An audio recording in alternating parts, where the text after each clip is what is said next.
This is the Lone Crater YouTube. We hope this video helps. You start by signing into your Airtel Fiber router web UI. Use the gateway IP in your browser and enter admin credentials. Once logged, open the Connected Devices or DHCP client page so you can identify the device by IP or MAC address. Make sure you save or copy the target MAC exactly, because the block uses that identifier.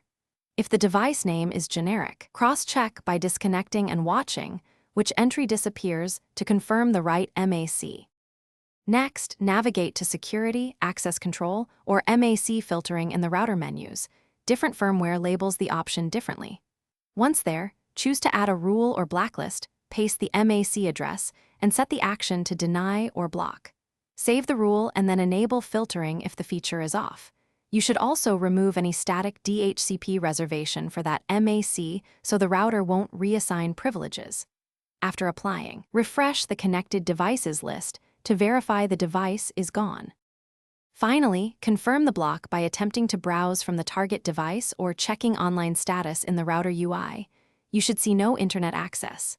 If the device remains connected, reboot the router and ask the user to forget the Wi-Fi network and reconnect. That clears cached credentials. Make sure firmware is up to date, because buggy firmware can ignore rules. If rules don't persist, reapply the rule or perform a config backup, reset, and restore only the necessary settings to fix corrupted ACL storage. Thanks for watching. Consider subscribing if we helped you.